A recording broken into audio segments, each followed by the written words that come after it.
Anthony, you ready? Let's go! Go! Let's go. Let me see those fire emojis in the chat. Fire emojis. Everybody lay down the fire emojis. Tonight we have a great show. Obviously, we have Anthony from ACS Universe as the co-host, as always. What's going on, man? Doing good. I'm just pretty hyped for this. So I'm just ready to bring the fire. That's right. Bring the fire. The fire has been brought. And we got a lot of people in the chat today. So let's see. We got Rasha, who's been waiting so patiently all day for the past like 3 or 4 days. And she can't wait for us to get started. Thank you for being here, Rasha. Nice. Bob's Adventures, Vlogs, and more. I'm here to show my support. Well, thank you so much. ACS Universe is here. Wow. Rushnon, what's up, man? Fatal J, and like Fatal J says, smash that like button. Smash the like button. And subscribe. It's going to be a great show today. We have none other than royalty in itself. It is the Nerd Queens. They will be here today in just a few minutes. But first, before we get to the Nerd Queens, I want to say what's up to everybody in the chat and catch up with you guys, see how you're doing. I haven't been on since Thursday. I know Anthony was on Thursday as well. Saturday. Every day. I'm a stream warrior, man. The stream warrior. Stream I like warriors, that. man. Hashtag stream warriors. Right. Let's see who else is here. Oh, McLevin's here in the chat. What's up, McLevin? Phobic. I don't know where Phobic's at, though. Krista Michaels, what's going on? What's good? Damn it, gotta run to the corner, so I'll be right back. Oh, Rasha, you gotta hurry. Well, she has a hard time on the weekends because on the weekends she has the kids, and so kids take over her life on the weekends. And so I know it is more of a struggle, but I appreciate you being here. I totally do. We got Fatal J still in the chat. Rasha, pick me up a wine cooler. Yeah. Hold up, Fatal. You drinking wine coolers, bro? He is tonight. What's up, Katsuka? And here comes all the fire emojis. Yeah. Yes, bring it. Fire. We got Sickness here. We got Fear Jason. What's this? Nickatina is still backstage in his trailer on set. What's good, McLevin? Katsuka laying on more flames. Sickness, more flames. Sickness, what's good? We got Dawson from Nerdy in Many Ways. What up, guys? Watching the show via my TV. Oh. I hope I look clear. Yeah, do I look good? I hope I look good. Do I look good? If I don't, if I don't look good, I'll stop it right now. Yeah, I'm gonna have to go with have to move up to the next tier at StreamYard if I'm not looking good. I know. I think I'm gonna do the same thing, but man. Let's see where they at. Oh, they're here. Don't worry about that, Fatal J. Who disliked the video? Get it? I know. I think I already have 2 dislikes, but hey, everyone's just have their own opinion. Everyone's gonna do what they want to do, and that's fine. We got Mel Siggy in the chat. What's up, Mel? Mel. It's probably Ryan. Ryan. He hit me. Probably Ryan. Probably Ryan. You both look awful. Good. I'm glad. That's how I build my confidence before the show starts. Is when Dawson tells me I look bad. And then let's see. Is that everyone we got? Let's see. Zod's in here. Zod Rider. What's good, Zod? He says, "What does R2 have to say?" I know. I'm excited too, and I'm going to bring them on in just a minute. I just want to say hi to everybody. Whatever. Yeah. He had the drinks on here. The little holder to have all the drinks like he had in Return of the Jedi. Oh, nice. Right, but then it fell off, and then it like breaks into all little pieces because you got to put it together. And so I was like, well, there goes that. And we have a new guest on the show, a new permanent fixture. It is the child, and R2. What? Well, it's a baby. It can't do anything. I'm not replacing you. I don't know why this is a big deal. Okay. So, without further ado, we got Craig. What's up, Craig? What's up, Craig? Well, thank you, Dawson. Thank you. Okay, you guys. So, without further ado, let's invite our guests of honor. They are none other than the creators of Justice Con and 2 awesome people, awesome women. They are Nana and Cole, the Nerd Queens. What's going on? Hi. Hey. What's up, guys? We are doing great. We are doing great. Now yeah. that Nickatina finally added y'all to the chat, it's going very, very swell. Yeah. So how are things going? I mean, this past year has been pretty crazy, I would say. Past summer and year, right? I mean, this has probably been one of the busiest years of your lives. Actually, I don't really know your lives, but I would imagine this year was pretty busy. What was that like, just putting that together and having to go through all of that, all the emotion of JusticeCon? I mean, that's quite an experience. It was stressful. It was stressful, but I feel like we're at our best when we're actually like doing projects and stuff. Yeah. Nice. So, I mean, like going into this whole thing, right? I mean, obviously this was a huge event, and I wanted to tell you both, you girls, hands down, it was the best con of the summer. I know DC Fandom had their thing going on. Yeah. But the thing is that DC Fandom had a budget of who knows how much to put into that. And in my opinion, they had to elevate their game in order to beat what you girls put together, because you guys slayed Comic-Con. Comic-Con didn't even exist. I mean, it might as well have been just like someone's show streaming that some people watched. It was non-existent. And you girls lit it up. It was on fire. It was only one thing can describe what JusticeCon was. It's this. It's fire. So hats off. I mean, you girls did an amazing job, and I wanted to thank you just for putting that together, because that was incredible. Well, thank you. This is really kind. I mean, it's nice to always hear, good feedback. Well, I mean, it had to have been hard. I mean, you're over here interviewing guests after guest after guest, and what's funny is that like I learned a huge lesson that day. I learned that when you stream all day, it completely wipes you out, let alone you're streaming all day and everyone's watching you all day and you're on camera all day. It's just like, oh my god, you guys have no, like, for the viewers, when you stream all day and you're essentially performing all day, it takes everything out of you by the end of the day. When we were on the after show with Dave Pena, I remember these two looked so tired, and Meg as well. And I was tired as well, but I was just like, man, I'm tired. But I can't even imagine how tired you guys are, because of everything you had to go through. You probably didn't even sleep that before. It was crazy, but you guys pulled it off, and it was fantastic. Yeah, it's hard. Like, I mean, I did some gigs like on a radio sort of thing, so you talk but you're not really on camera. And that's the advantage of that, is like you can walk around, you can sit down, you can walk around, you can take a drink, you can sort of kind of do stuff on the background that people cannot see when you're just voice. But you also have to, like, when you're on camera, you have to hold your face in certain ways. It's like, especially if people like Ray Fisher or Zach decide to drop a bomb, you kind of have to like you're like, and on like, the fly, have to react. We're always told to smile a lot, so like we were trying to smile but also like try to like not be distracting, so like we would just kind of try to relax our faces, and then someone would be like, why does it look like they're bored, why does it look like they have a bitch face? And it's like yo, it's like, this is my face.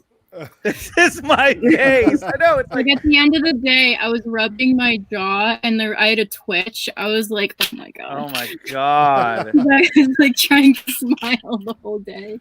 Yeah. So go ahead. I'll jump in and just I don't even know how many times I've thanked you guys for that. But if I haven't thanked you enough, this is another one. Just because, like, I'm not even here right now if it's not for that. Like, me and Nickatina met, and me and all these other guys, Zod, Ryan, all of this stuff that I do now as far as YouTube goes, like, I would never have met those people if it wasn't for JusticeCon. Like, I never would have met them. Never would have gotten some fire, like, quotes from Ray Fisher. Zack Snyder talking about he'll burn that shit. Dude, never would have gotten any of that if it wasn't for you guys. So thank you for everything that you did, all the hard work you put in. And I'm sure I speak for everybody who's watching right now. It's very well appreciated. And I sent you guys something for it. I mean, that was the goal, wasn't it? To bring the community together. Yeah. So hearing that it worked, that's all we wanted. Yeah, it did. Yep, it did. pretty much. And we appreciate the support that you guys have both, and you guys were like some of our biggest supporters throughout it all. So thank you. Yeah, no, and thank you for just even allowing us and to be a part of this. I know that you guys have so much on your plate, but as as YouTubers, I felt like there has to be a way that we can help with this and that we can contribute in a positive way. And that's when that whole idea came together of Christ on Infinite Streams, because I figured, look, this is going to be an online event. Do we really want to see these other guys cover it? Such as like IGN or Collider. Where I was like, no, what would be great is that we ended up covering it anyway, and it was pretty they weird. didn't cover it anyway. Yeah, I know, jerks. But then it's like, I figured, what's better than to have us, the shows that cover this material all day long, and they're huge fans of Zack Snyder and his work and everything that's gone on with Snyder Cut movement. I was like, this sounds like a great idea. And I told Meg this last time, but I wanted to tell both you girls that when I set out to do this and I contacted all these shows, there wasn't a single show that hesitated or said, let me get back to you. They all said, yeah, let's do it. I want to do it. Let's do it. It wasn't a single one. And some of these shows don't even like other shows. And I made that clear early on that, we set our differences aside and we do this. This was my cell line. And I would tell everybody, we're doing this for the Nerd Queens, for Meg, for Justice Con, and we're doing this for Zach. Mm-hmm. And all of them would just be like, all right, yeah, let's do it. I want to do it. So there's like zero hesitation. And it paid off because it was really quite the amazing event. But let's take things back a little bit. How did you meet each other? Let's go way back. Well, we met almost. We would have to roll back a decade. Yeah, we met. We'll be going on 10 years in next year. Nice. We met on a Harry Potter website, and it wasn't even like a mainstream website. It was like one of those Harry Potter sites that popped up that were trying to be like Harry Potter Facebook. And we kind of just bumped into it. We kind of bumped into each other, and we fought. We argued a little bit. We bickered because we were so alike that I thought she was a bitch and she thought I was a bitch, and we were kind of like, ew. But then well, we didn't really bicker because you were passive aggressive and I was trying to kind of insert myself in the group, but I couldn't because I didn't actually speak English very well. Really? So there was a massive language barrier that like kind of made it all worse because there was me and there was Cole. We were so similar, but we couldn't communicate well, and it was even worse because I didn't speak English very well. Mm-hmm. What language did you speak? If you I'm don't mind me Czech. asking. Oh, I'm really? Czech. Okay. Yeah. So English is like my third or fourth language actually. So wow. I went that summer on the forum and I was like, I want to improve my English. And that's what I went with. But then I came across Cole and it was very tense up until one point where we just ended up in the chat room alone. And we had to talk to each other. Neither of us wanted to go to bed. We were both like, there was no one else to talk to. So we actually talked to each other. And we realized we had a lot in common. And I don't remember why, but we decided to add each other on Facebook. And it was like, that was just basically it. Like our friend, like we developed a way of like talking to each other. Like Nana's saying is not taking enough credit. Her English was pretty good. I was just an asshole. But it was very school English, it's kind of thing that like it was a little Google Translate, and so what we started doing is I would sometimes when we would be chatting on like Facebook or whatever, I would correct her, And then she would try to help me figure out social cues because I'm bad with sarcasm and try to teach me how to detect sarcasm. But the bottom line is that like literally like by the end of that week, we were on Facebook. And since then, I haven't been able to get rid of her. Yeah, so thanks to her, I can speak English, and thanks to me, she is a sassy bitch. That's good. But you know, there is like Sheldon Cooper, and I need a sarcasm sign. But yeah, no, we didn't meet face to face until years later. Though we met when I moved to the States for 2 years. Like 4 years later, I think. Yeah, it was 2014, and I like to tell this story, maybe even more than the one how we met, because I think that people always find it like really funny. I find it funny because the first time I met Cole face to face was me jumping into her car as it was still driving, yelling, "Drive, drive." Me and another friend of ours me and our other friend Rain. We drove down to Jersey City where Nana was staying in a hotel for and doing orientation for au pairs, which is like a live-in nanny. Right. Yeah. And so the plan was that we were gonna go pick her up and go have dinner and maybe see a movie and like finally get this amazing magical moment meeting together. So in my head, driving down, I'm like, I'm gonna park. I'm gonna get out of the car. I'm probably gonna cry. But the car had barely, like, I told her what my car looked like, and she knew to look for it because it has a pink Minnie Mouse on it, so it's really hard to miss. Okay. And so I pull up, and I'm like, "This is us." She sees us in the windows, and she literally throws herself into the back car. Drive, drive, and I'm like, "What?"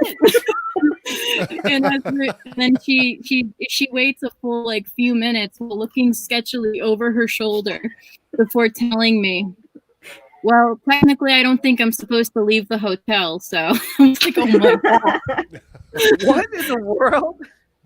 Like she's being chased or something, you know? You're like, "Oh, what's happening?" What? Yeah, like the agency just didn't want their charges wandering off. So yeah, exactly. The thing is, I thought it's gonna be okay. That's not. Nobody's gonna be there. Nobody's gonna notice that, like, you know, adult person just left the hotel. So, but as I was standing there and waiting for her, one of our instructors was literally like few steps away next to me on the curbside. And I was like, oh my God, I'm going to have to explain.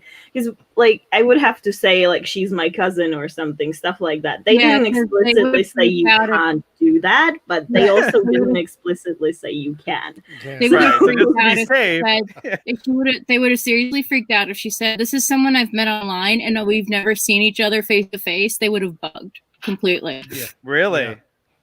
Yeah, because they were trying to protect the girls, you know. It was one of those things where you have to keep an eye out for stuff like that. But it was the story how we should be glad that Cole riding up in Cole and not an international smuggler or something. She's got a big Minnie Mouse on the car.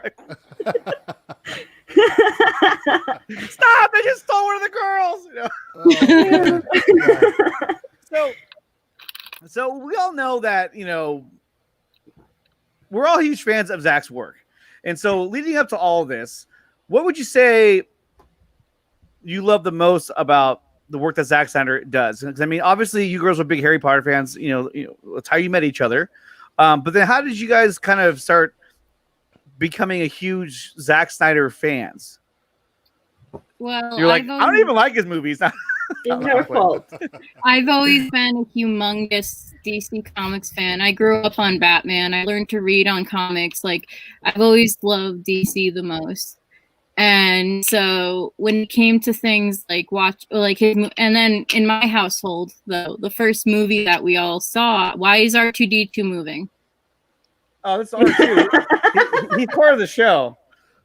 It moved, and I was like, what the hell just happened? Sorry. She's not mad at you. She's just asking a question. That's all it was. Sorry, that freaked me out. I'm not going to lie. But my brother became obsessed. My little brother became obsessed with 300. So that Yes. became like, so Zach, after that, Zach became like a household name because he wouldn't stop watching 300 to the point where he kept breaking the DVDs, and my dad had to keep extras hidden.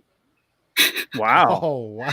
And it was really funny. But I told Zach this once, it's his fault that my brother got into history. So I guess that's a good thing because he was so in love with the whole Spartan thing. But when it came to like his more superhero stuff, I think I saw Man of Steel before I watched Watchmen, which I know is like a sin, but Watchmen wasn't really on my radar. But I saw Man of Steel in cinemas, and I have to admit that the first time I saw it, parts of it really didn't vibe with me. But what I liked the most is how human Clark was. Yes. And Yes, I that's agree. kind of what I've loved going through all of his work, is how human and relatable these people are. And Nana can explain how she got into it, though she claims it's my fault.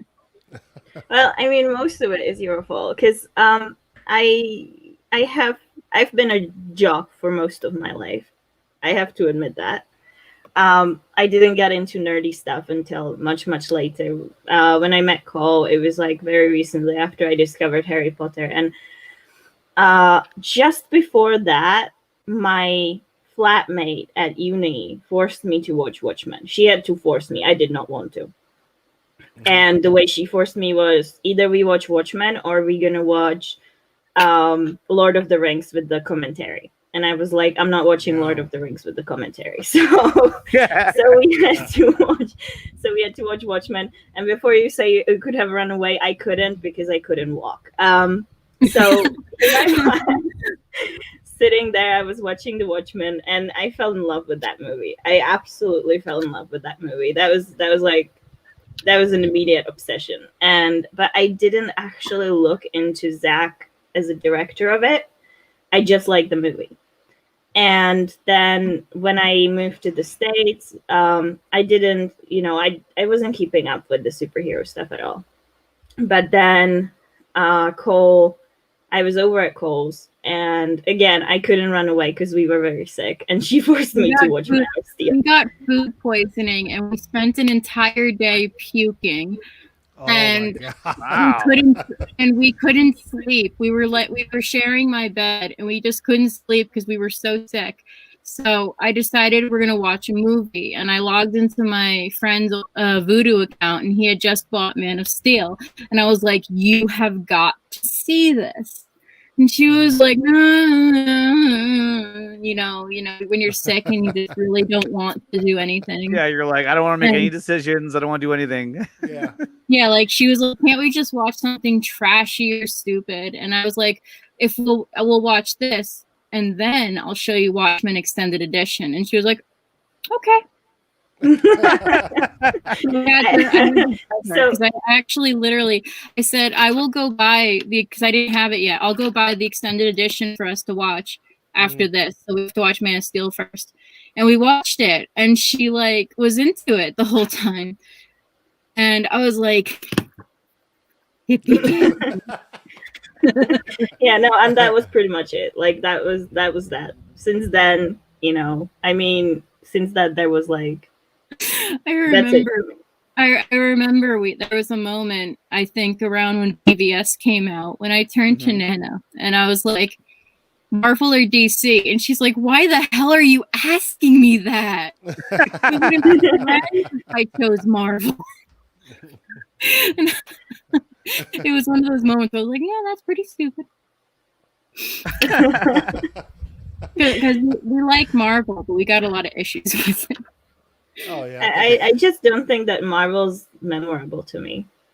It's the kind of a thing that you watch or that you chill with because you don't really want to pay attention, keep your brain busy. It's just kind of like if you asked me now, I could not remember much of any Marvel films that I've seen, and I've seen a bunch of them.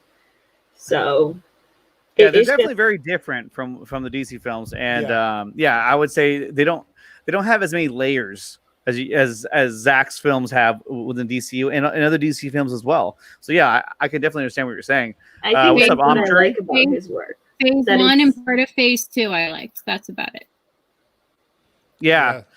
I liked Winter Soldier. I thought was really good, and that's probably their darkest movie they have, because that's the only film where in the movie you're actually somewhat frightened, because you know that the Winter Soldier, like, he's not trying to capture them or quite, like, he's trying to kill them. Like, he has a machine gun and he's trying to kill Captain America and Black Widow. So at that point, I don't know about frightened. I was spending the whole time thinking, "Oh no, he's hot." You're like, he can chase me.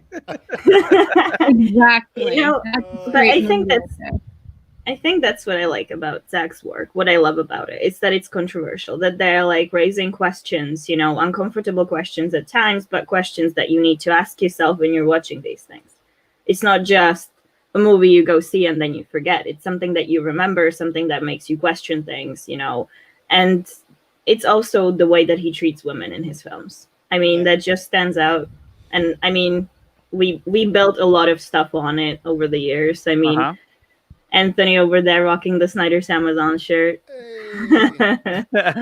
And now we've got,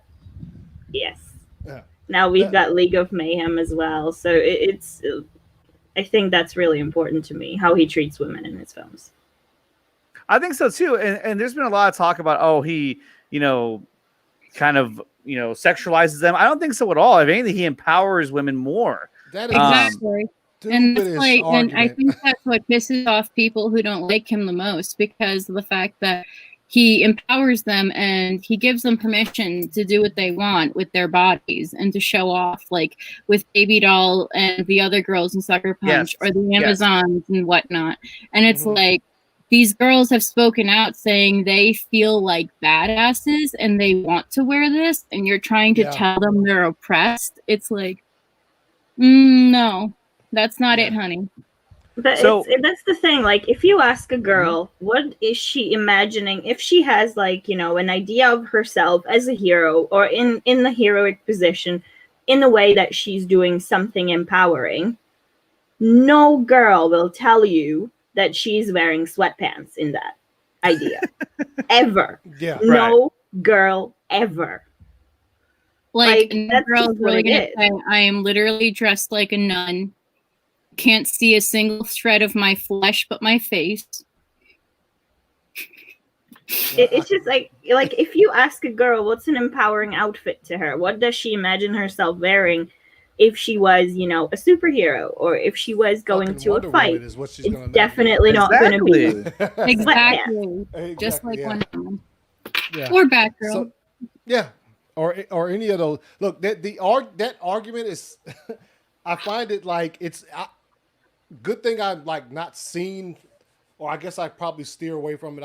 I can't stand the argument that they tried to make about, look how Patty depicted the Amazons, look how Zach did it. Yeah, like like all of those women in Zach's set were happy as fuck that they had that shit on. Like it was like they and it was all for different eras. So it's like with different at times of the year, different eras, you're gonna have different clothing. It's like come off it. Oh man.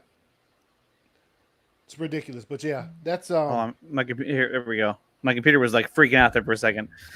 What are you doing, Nickatina? What's that, Anthony? What are you doing? What are you doing? Andre? No, my computer was tripping out for a second. I was like, Andre. No, but the argument itself, it's in my opinion, and I think it goes for all of us. It's bullshit. Come on, don't bullshit me. Bullshit. Bullshit.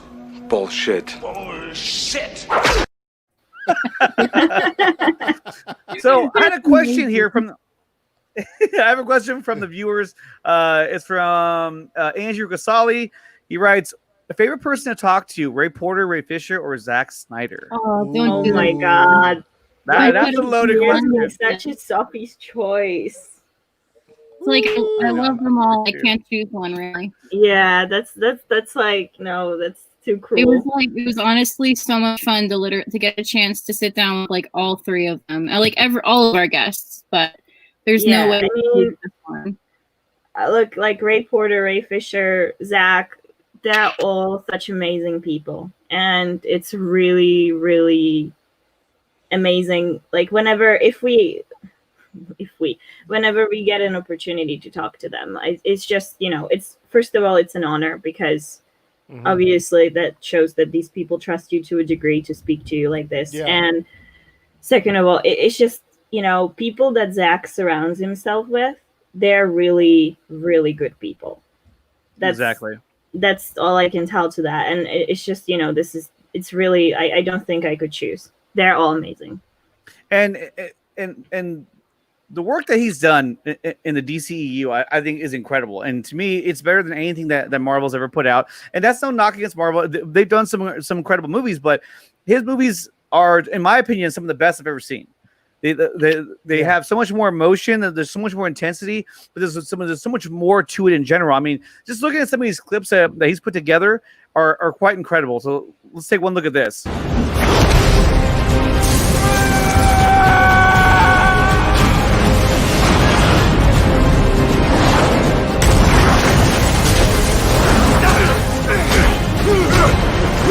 You think you can threaten my mother?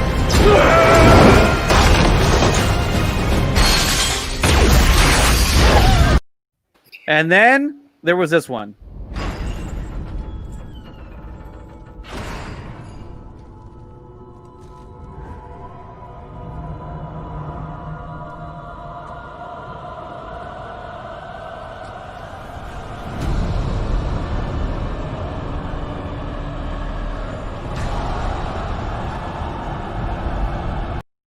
I mean, you can't top that, as it's just too much. I'd play the whole scene, but YouTube doesn't like when I do that. So yeah, at all.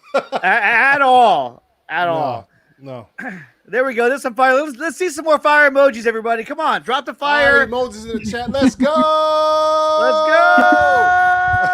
Let's go. So Zach is he's a different dude, man. Also, look, that question he asked you guys about who's better to talk to, also could have added Jay Oliva in there. It would have made the decision even harder to make. Oh yeah, I like how Cole is just holding the Batman there. Yes, yeah, exactly. Look at that Batman. That's awesome. So we have one more question as well. So Rashnan asked a question. He says, a particular scene from Zach's movie that is the most breathtaking to you. Cole, why don't you go ahead and start with that one? Wonder Woman bursting onto the scene in BVS. I must agree. It's just Crying like actual tears. There are two scenes. Like one, obviously the one that is like breathtaking in the sense that I absolutely love it, and it's like top of the top, is Wonder Woman entering the scene in BVS. But then there is a scene that really stuck with me through the years and probably caused me to love Watchmen so much, and that's the scene where they're sent to stop the riots, and Night Owl asks, "What happened to America?" And the response from comedian is, what happened to it? Well, you're looking at it. Yeah. And what happened to the American dream? Yeah, the American dream. What happened to the American dream? And you're looking at it. It's really something that stuck with me so much, and I feel like it's even worse today than it was back then. It's just like when you look at the world around you, it just, whenever I see any news these days, that's what comes to my head. What happened to the American dream? It came true. You're looking at it.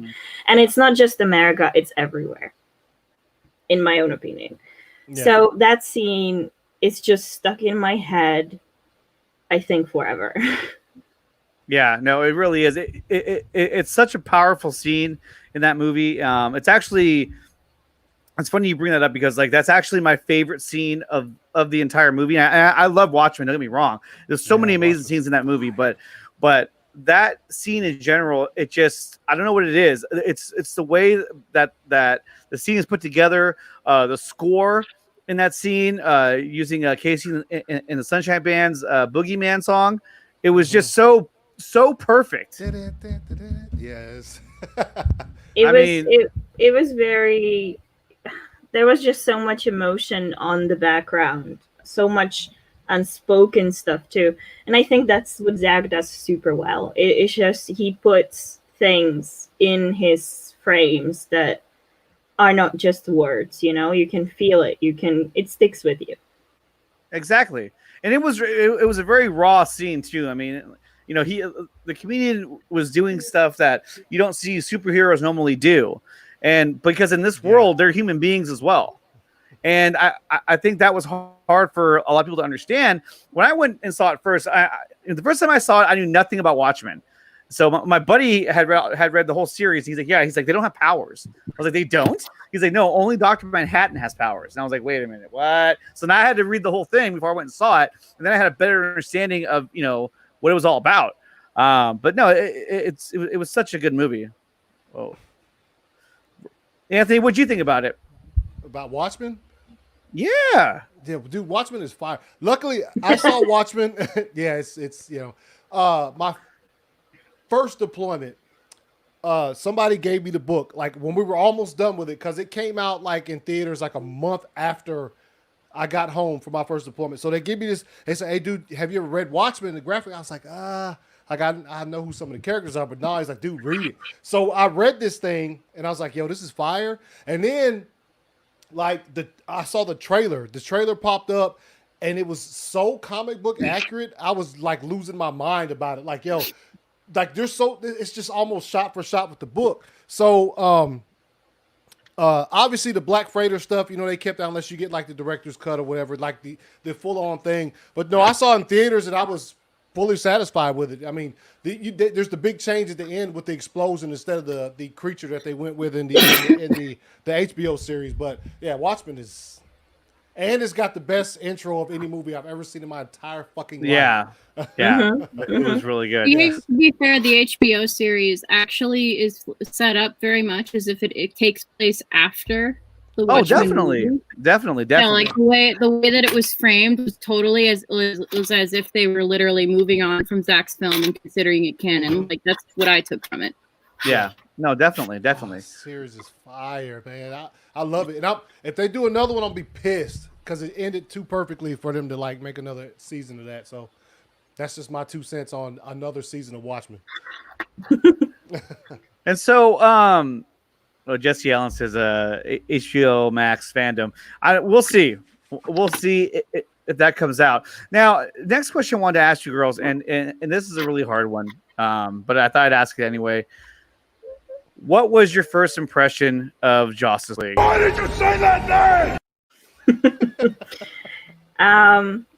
So because I mean, obviously we knew that when this film came out, we had high expectations for it. We knew something was kind of going on back, behind the scenes, but we didn't quite know the extent. Once I saw it, I knew immediately something was wrong, and the whole movie went haywire. It was bad all the way through, especially the opening scene with Henry Cavill's Shrek jaw, but it went really bad during the whole resurrection scene. That's when things started to really fly off the handle, and I was like, okay, this is not right. No. It was just like this isn't happening right now. Yeah. Oh, something is definitely bleeding. Like this that's doesn't happen. Like that's a Tony Stark joke. I am not ashamed to say that I tried really hard to like it. Oh, everybody did. I did the same thing. Part of me did because I just love the cast. I love every single one of the league, and it was just so happy to see them on the big screen and to see them in their costumes, even if they didn't look quite right. I was just like, those are my children, my babies. I love them all, so you can do no wrong.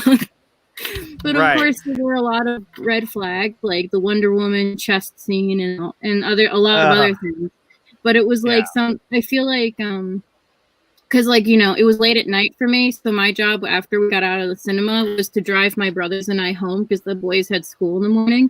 Mm-hmm. So I didn't sit down and actually reflect on it for a few hours. And then I was just thinking on it, and I was like, no, that wasn't right. I'm sure there's a Facebook post somewhere from me on my on my private profile where I say that I liked it. I'm pretty sure there is. And everybody in the chat, Anything? everybody in the chat, put in your reactions to the movie when you first saw it. Because look, I know, not to cut you off, but I know when I saw it, I tried to make the best of it, and I was like, hey, it was pretty cool, you know, like Like you know, feel, it was a I little feel more like, lighthearted, but that's okay. I feel like for those of us who grew up loving DC and like superheroes, we waited our entire lives for Justice League. And then when it came out, we just wanted so badly to be able to revel in that fact that we had it. And it took a little bit to just like sink in that we don't got it. That wasn't Justice League. Yeah. It was not fire. Was not fire. Not No. fire. I saw it at midnight, and Mm. you know, it was like, oh, I gotta go. It's a midnight premiere. I gotta go. And you know what? Like, I didn't know really much about what happened in the background. I just knew that Zach stepped down, and obviously that Joss replaced him.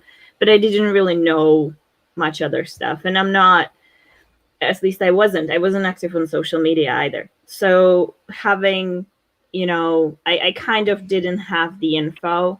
So when I went into it, I just I really wanted to like it. And I think I convinced myself I'm liking it. But the next day I went to work, and I remember that exact moment that I realized something's wrong. And that was because my boss, who likes to, you know, I mean, they like to all take, you know, shots at me for liking this stuff. So she goes, so how was it? And I hesitated. I didn't say it was great. I didn't say any of that. I hesitated. And then I was like, oh yeah, it was awesome. And she goes, you hesitated. She picked up on it. That's how and you really should walk in and be like, that was amazing. Yeah, exactly. Like, she knows when I like something, I walk in and that was amazing. And I'm the kind of person, like, I work in a coffee shop, so you got uniforms, but I am the kind of person who I'm the kind of person who does, you know, at least puts up her hair or does, you know, crazy stuff like that. Just something to kind of show off my personality. So she knows when I like something, she knows when I dislike something, because I'm very, you know, upfront about it. So when I hesitated, she was like, nah, there's something wrong with it. And that just kind of made me step back. And it was like a gradual thing. Like, you know, I feel like a lot of people probably didn't sit down and initially think it was bad because, like I just said, like, everyone was just so euphoric at finally seeing their team on the screen. Yeah. Like, and at the same time, we all wanted to believe it was mostly Zach. And also, at the time, we didn't know how we weren't quite aware of how shitty Joss was. Joss did the first Avengers, and at the time, and the first Avengers, I liked a lot when it first came out. Yeah. So it was kind of like, I had hope. I had so much hope. And then that hope was killed in a burning fire of 1,000 suns. Yeah, you know what? It's funny you mentioned that, Anthony. It actually doesn't hold up very well. Because I actually watched it recently, and it just seemed like really cheesy, and it didn't sit right. I was like, you watched it recently? Are you okay? Are you reaching out for help? I don't know. I didn't watch the whole thing. I've seen parts of it. I'm just like, oh, this is not as good as I remember it being. Another thing with the Justice League 2, man, which also gave a lot of us, like, as we walked out of the theater, that last post-credit scene was fire. Like, so that gave you like this, God. Yes, that with Deathstroke, like, it was the post-credit scene was nice. So you left with like a feeling, oh man, that was nice. And then once you slowly start to process exactly what happened in it, I mean, I know the most jarring, besides the opening scene, obviously, the you know, the Flash faceplant scene with Diana, that's kind of jarring because I was like, yo, Zach wouldn't do that. There's a lot of things that didn't feel right. Yeah, but that scene, oh my God. Yeah, that one didn't stand out as much as the boob plant scene. Like, I saw it, I was like, he wouldn't, and there was some giggles like amongst the theater I was in. It was a packed house. I saw it on the Thursday before it opened. It was, you know, sold out crowd in the IMAX theater. Like, it was like that, and since you heard some giggles, I just thought that's kind of odd. Like the boob scene, I was like, where have I seen? I was thinking to myself instantly, where have I seen this before? Yes. Oh, right. Yes. Yes. And I think Rosh is just the best. I felt guilty for hating it and guilty for liking it. It's true. I didn't feel right about it at all. And even those scenes like the boob scene and Wonder Woman's butt scene and just different things that I was like, I've never seen Zach do a shot like that before. Like, wow, well, that was a little out there. In the following days, I saw on Twitter, I don't remember who tweeted it, but there was a story that apparently did that boob scene with body doubles. And Gal and Ezra found out at the premiere about that scene, and I felt as if I had been the person like violated. So gross for them. Yeah. Because like they did it well enough, they cut it well enough that it looked like they were involved. So at least that, like, you know, both of them were like, at least in my head, I was like, yeah, it's gross, but at least they were consenting. They were involved with this moment. And then it turns out they weren't. It was like, oh, I need a shower. It didn't feel right at all. No. And it was bad way around. I mean, from the scenes that I showed you earlier to, you know, even scenes like, you know, this stupidness, nothing ever seemed right. And so, okay, but I was excited to see the freeze breath. It looked stupid, but I was like, yay, we haven't seen that yet. Yeah, I was like, oh, okay, yeah, that's Superman. Yeah, that makes sense. But like, he never used it before in any other movie. So how would you know how to? He just like figured that one out on the fly. Like, hey, I could probably. Exactly. Like, you know what I mean? Figure that one out. Or yes, ma'am. Oh man, the yes, ma'am scene was. He's all yes, ma'am. Like his jaws hella big. It's like, oh my gosh. So Justice League came and went, and you know, it was what it was. Didn't get great reviews. It bombed the box office, because it didn't even make enough money. It was a bad movie. And the entire time, so when that came out, I kept thinking that wasn't right. So I would spend days on end just searching the internet, trying to find, like, is there going to be a Snyder cut? Is there, well, at the time, is there going to be a director's cut? Deleted scenes. And then I should have had it ready to go, and I don't, and then came the biggest drop was when a good friend of mine, Ascended Ancient, put out those scenes of Cyborg's character, played by Ray Fisher, learning how to fly and different, previous scenes.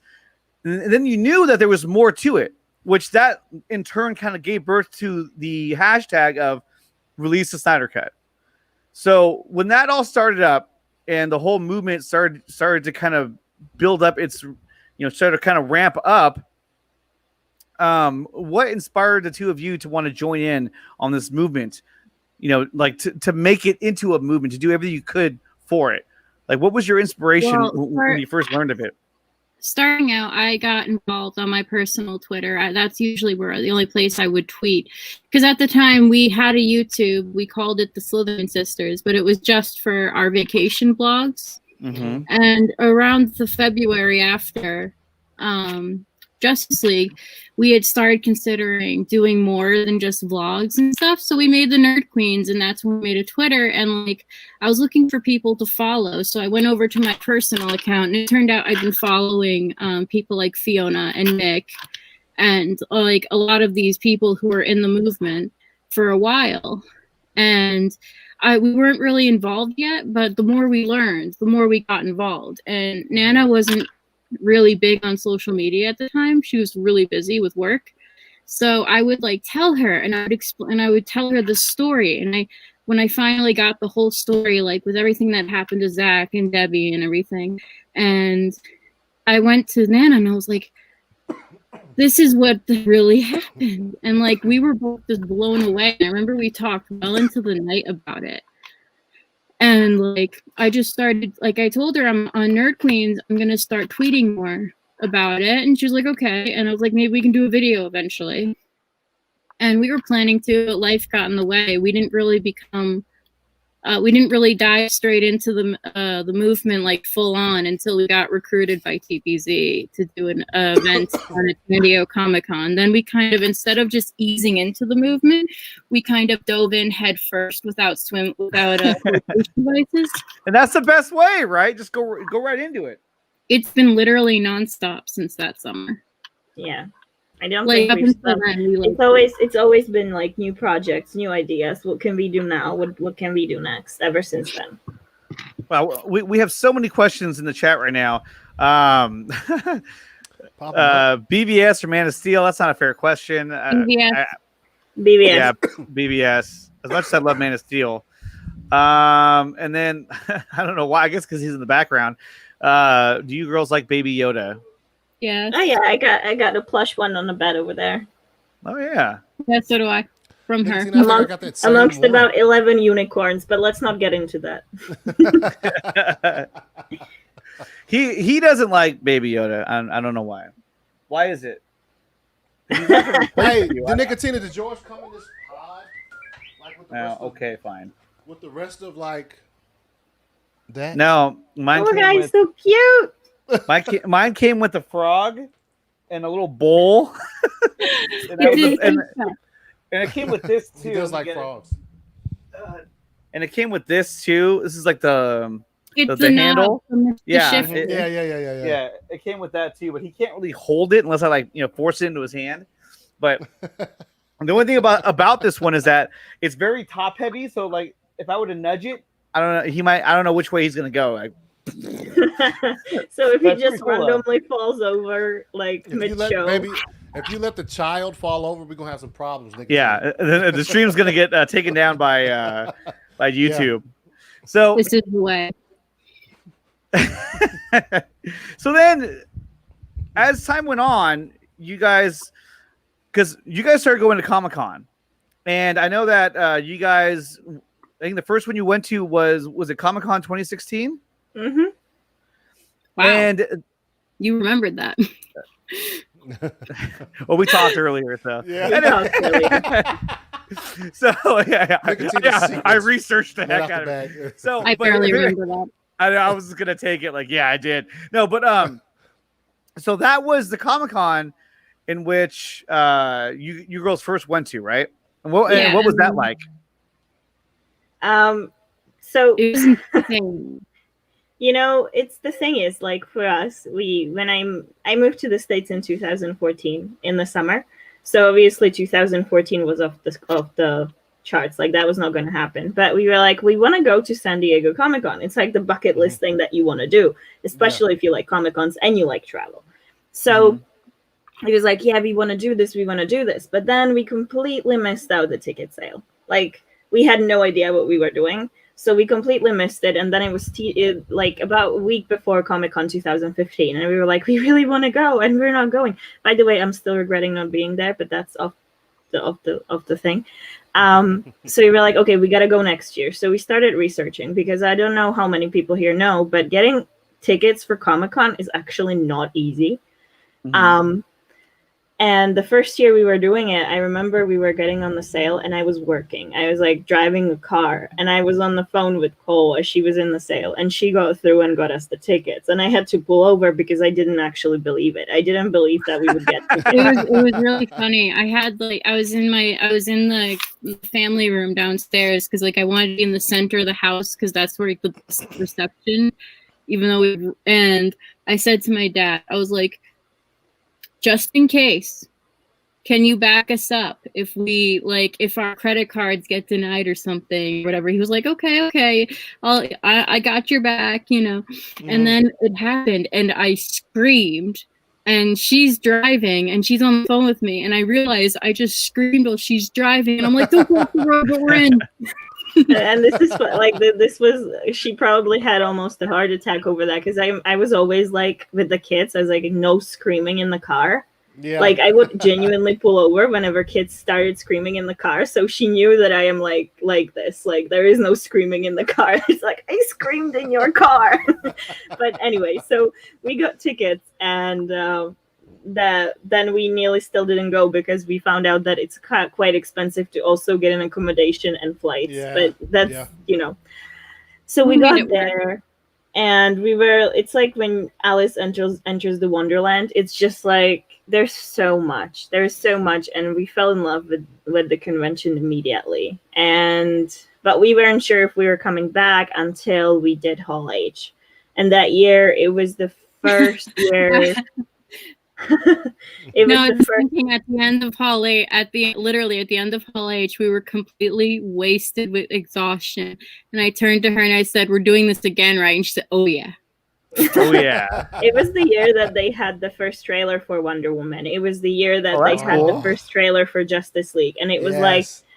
it like what I always tell people, because Hall H is 6,500 people, right? So it's massive. It's almost like a small stadium. Like there is so many people, and Warner Brothers, whenever they bring up the presentation, they have a 360 screen all around that auditorium. Wow. So when when like you get super dark and then the panel starts and you get things rolling from both sides all the way to the front, and it's just it's unforgettable. So when we saw that, we were like, oh yeah, we got to do this again, and we've been going ever since. I mean, except for this year when it didn't happen, but we've been going ever since. And we got tickets, so we're going next year if it happens. Oh yeah, we already have tickets for next year. Nice. Yeah, we I know. found that honestly, Yep. like for me at least, I've been going to conventions for almost 15 years now, and I found that they're just so addicting and they're so much fun. And so when Anna and I decided to start going to Comic-Con and stuff, we found that because it's the one thing we really want to do, we don't really spend our savings on anything but going. Yeah. So it's to us, we figured out a system, So it's like we don't have it's hard to afford, but we've got a system at this point. Like we know that, okay, so sometimes you have to choose not to go to the cinema or something, or not go to a party or something. That's worth it for Comic-Con. You can do all that. It's like we have a group. We have a group of about 20-25 people. It is like close-knit group. We buy tickets together because you have to buy them in a group if you want to stand a chance of even getting them. And we get, hotel together and all this kind of stuff. And it's literally friends that we see 5 days a year on that event, and that's it. Like we have a group chat. We talk the whole year. We Zoom sometimes, for things like Thanksgiving and stuff. But we only see each other for those 5 days in the summer. And it's just like, for us, San Diego is so special because we've seen so many things there, and it's just like the experience of it. Right, exactly. Now, there was another Comic-Con, because you went to 2016 and then you went to 2017, but then there was Comic-Con 2018.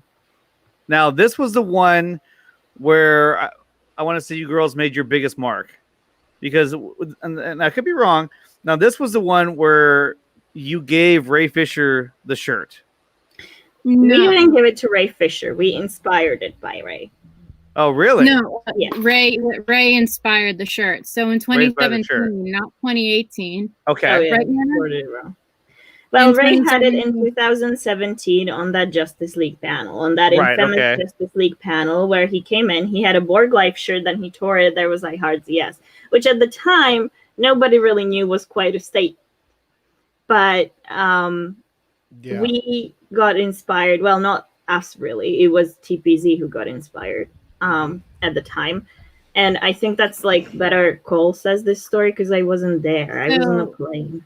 Oh, right there. So TPZ came up with this great idea to hand out to a crowd of people as many shirts as they could afford.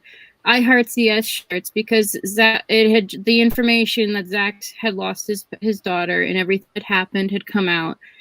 And he announced he would not be coming to this panel at Justice League, but everyone else would be. And so the guys came up with this idea, but for like weeks and weeks, they couldn't figure out how to do it. And a friend of mine from the cosplay community, Jason LeBoy, happened to see me tweeting on my personal account about going to Comic-Con, and he also noticed I like the Snyder Cut, and he's like, "Hey, would you guys like to do something to fight the big fight?" And so Nana, meanwhile, is on an airplane flying from the Czech Republic to America. Oh, wow. So she's on a transatlantic flight. She's offline for like 8 hours, or probably more. And so I get thrown into a group chat on Vero with Mick and Justin and Dexter and Fab and like literally the entire TPZ crew. I'm surrounded by like these 9 men who I've never met before. I've seen them online, so I'm like, this is kind of intimidating. And they're like, okay, so this is what we want to do. Do you think it's possible? And within an hour, I was like, okay, I have a place we can print it. We can send it to a hotel. We could do this. And we're like, okay, you know what you're doing. So the plane lands and I go down to Newark to pick up Nana. And right before I got there, Zach follows us on Vero. Oh, wow. So I see that I was sitting in a Target parking lot and I start crying. And I remember that so clearly because there was a car next to me and this lady was like, oh my God, are you okay? And like, is something terrible happen? And I'm like, no. You have no idea. And so I record my reaction and then I set it up so I could do it for Nana. So I go down to the airport. Nana's plane was delayed. So like she gets off, she's completely exhausted, and I get her out to the car and I take her phone and I send her a screenshot on her phone because I was recording with mine. And I was like holding her phone away from her and I'm recording and I'm like, so you know how I put Nerd Queens on Vero? She's like, yeah. And I'm like, so you know how we love Zack Snyder? And she's like, yeah. And I hand her phone and she looks and goes, no. And then after that, I think that video is still out there somewhere. I would tell you not to go look for it, but you probably will. I mean, I look absolutely terrible. It's like it was the best moment. And then I look like I start driving driving home, and I say, "Oh, sorry!" In all the excitement, I forgot. But so these guys are sending us a couple $1,000 or so because they want us to order these shirts to hand out. And I told them we'll do it. It's for the Snyder Cut movement. Are you in? And she's like, "Okay." Like I just threw word vomit all of this info, and she was actually in, and I was like expecting her to go, Nicole, why did you do this? Yeah, no, it was kind of like a swan dive, right? It's like straight into that. Yeah, right, literally. right. And it was like from then we just didn't like, and then after the con, we helped mix up the iHeartCS T-shirt thing, and then it's like one thing after another, sharing links, helping share other things. You know, oh, is there going to be a letter campaign? It'll be this. It's like nonstop. It was like I felt like we were talking about something different every week. Like there was a new thing every week to do. It worked. Wow.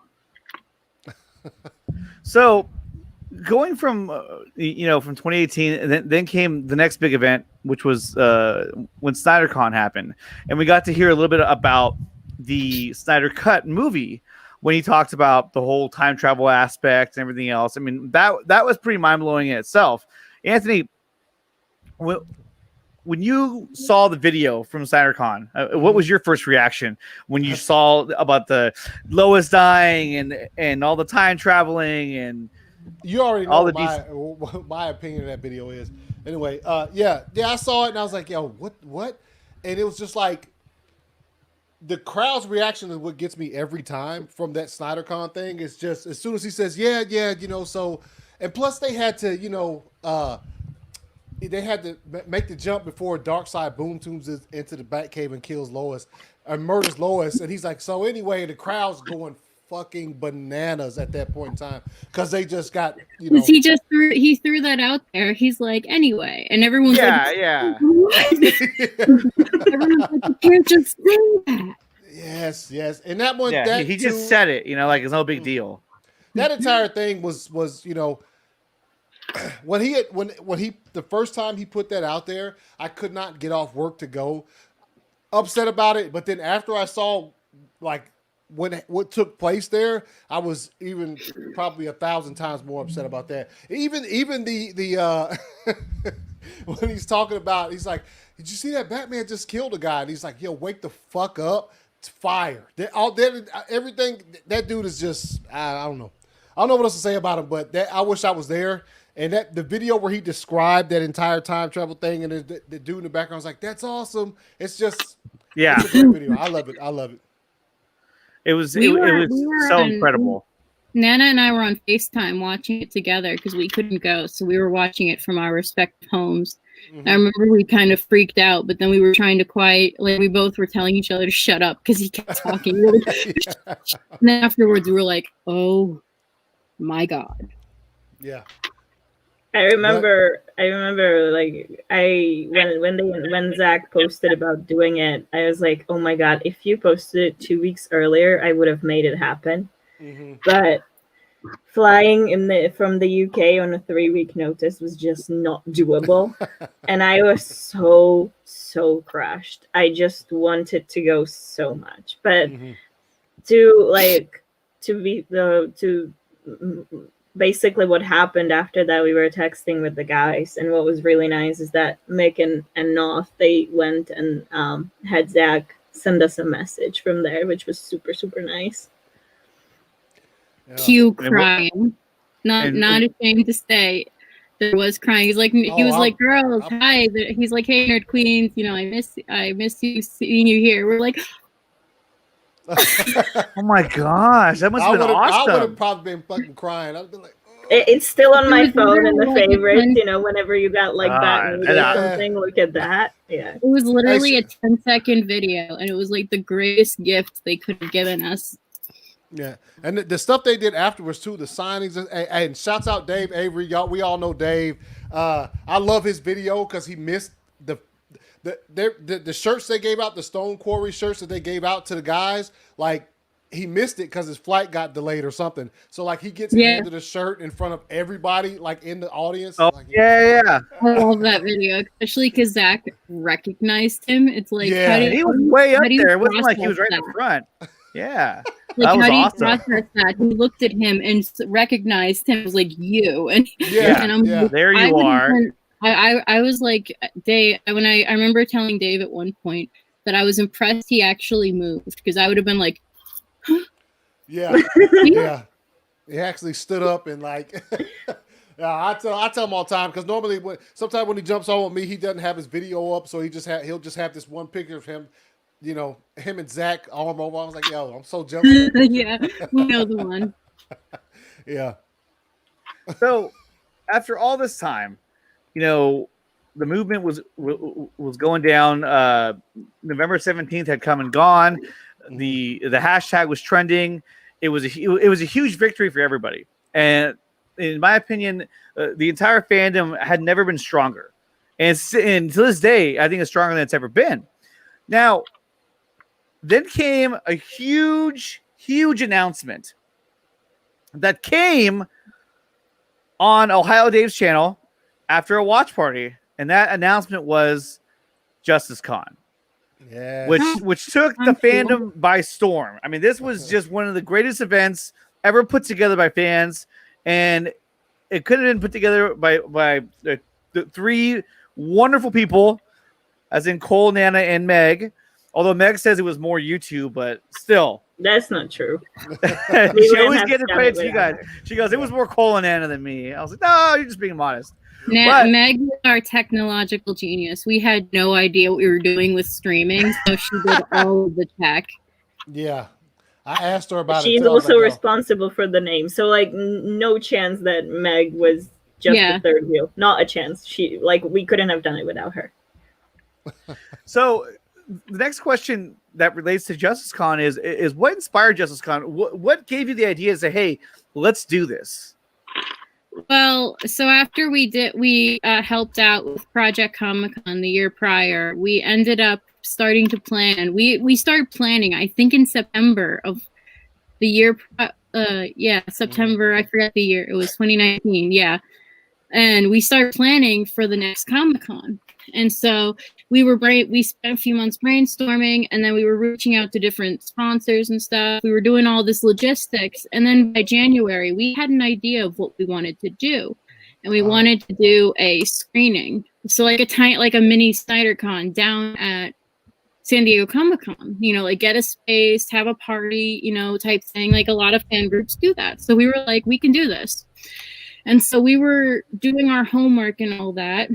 And February starts chugging along, and we're hearing more about coronavirus. And then March started, and then we hear San Diego Comic-Con's canceled, and that we're going into lockdown. And so Like, we were pretty broken up about it for about maybe 2 weeks. And then Nana comes to me and Meg in our group chat, and she's like, what if we did a live stream event? And we were like, oh, that'd be cool, but we didn't really have it. Like, we were all so busy with stuff, like getting prepared, because our countries respectively were locking down, and there was a little bit of panic buying for food. So yeah, I mean, I had like at the time when we kind of put it out there, but also didn't go on it, I had some stuff to deal with, because essentially I live in the UK, but I am originally from Czech Republic, and Czech Republic completely locked down. So at that moment, I was like, okay, I am not seeing my family until they open, and we didn't know when they will open. So I was kind of in a place. It wasn't a place to do anything. It wasn't, it wasn't like I had to work and I had this and I was worried about things. Yeah. There was so much going on that, like, we didn't have the mental latitude to go into that anymore. Mm-hmm. And so maybe a month later, I hadn't slept well in a week, and one night I just didn't sleep because insomnia. And when that happens, sometimes I get an idea in my head and I start obsessing, and I start researching. And I was like, girls, what if we do a virtual convention? They were like, are you okay? Have you slept? And I'm like, no, I haven't slept, but stick with me here. Come on. And I wrote them like this novel of like, but like I didn't write it in one block. So I kept on sending little sentences. So they ended up like with 1,000 like receipts from me. And then by the end of it, Meg had named it Justice Con. And we decided we were going to go talk to Zach and tell him. And we told him. He was like, oh, that's a cool idea. What if we did this? And then we're like, what did you just say? Yeah, it was like we sent him this whole like long message. We didn't want to do saying what we want to do, and we kind of just wanted his opinion on it. We didn't really expect him to say, "Oh, I'm going to be part of it," or we didn't expect any of that. We didn't ask him any of that, and then his response essentially was, like, when do you want to do this? So we said, because originally it was supposed to actually happen on the weekend that Dave had that Man of Steel stream. Mm-hmm. And so we said that, and he said, well, me and Deb were thinking, what about, around the weekend that the San Diego was supposed to be. Yeah. And we were like, hold on. We looked at the message and we were like, wait, he's in? We go to Mick, who has a longer relationship with him. We're like, Mickers, is this mean he's in? And he's like, oh yeah, I think that means he's in. And we're like, oh. Yeah. So that's like, that was how it all, and at that point it started going like, okay. It kind of went down. It was like a snowball down a hill. It just got bit. We weren't meaning to, we didn't expect when we set out to do this. We just wanted to do something chill for the fans, for everyone. 'Cause, like, this was a really depressing summer. We're going through a really serious situation worldwide, and we really just wanted to cheer people up. And then with Justice Con, it just went from being this innocent thing. We thought we might just get some friends to come on and talk to being this big thing. And we were like, okay, this is real. So we got to make it real. Yeah. Yeah, like originally when I put it out there, let's do a streaming event, it was supposed to be much closer to what you guys did with Crisis, actually. It was just supposed to be, hey, let's get people from the movement that are kind of known, or, like all that stuff, and let's just talk. Let's do a series of streams, and let's just talk and entertain people for a weekend so that they can forget about this pandemic. But obviously then it just completely changed into something that we never expected that it would. So like, but we really enjoyed announcing the guests, and I think like when we announced the Justice Con on Dave's stream, that was super cool. We never expected the reception as it was. Yeah, I lost my fucking mind is what happened. Yeah, no, it was really, really awesome. Yeah. We could not believe reception, like afterwards, like when we shared the trailer for the Justice Con and everybody freaking out. We could not, the three of us were in utter shock. We literally couldn't believe so many people were excited. We expected like maybe our mutuals and like our friends and would be excited, but like everyone started losing it, and we were like, "Wow, okay." your phones were like a Oh my god, a slot machine. our notifications are like dead periodically since then. Oh man. Well, Ryan Rivera says you guys and Meg did a wonderful job at JusticeCon. Thank you. job. And I agree as well. Now, so what we're gonna do now is I do want to invite another guest on the show. He is he's a friend of the show, a good friend of mine. His name is Ryan from Zeverfet. What's going on, Ryan? Hey, what's going on, guys? How is everyone? Hello. So JusticeCon was awesome. Let's talk about how did you guys come up with that idea? We already talked. I'm just about joking. that. I know. So Not rehashing it again, my dude. Yeah. So like kind of branching off of what you were saying about how JusticeCon came together, and that at one point it was going to be a streaming event, just like a series of streams. So just to let you guys know, I mean, these girls could have easily have told me, no, thank you. I mean, my channel at the time only had like 26 subscribers, so I was, so I took a huge leap out there, thinking, okay, let's see what they think, and they were all for it, and they were so cooperative and so nice, and the day that you guys did your Q&A, and you guys showcased, Crisis on Infinite Streams, I didn't even know that they were going to do this. All I know is that in the morning I get a message from, and I never knew who I'm talking to, because like all I get is a message from the Nerd Queen saying, saying, do you have a graphic or do you have a graphic for the logo? I was like, I'm laying in bed. I'm like, wait, what?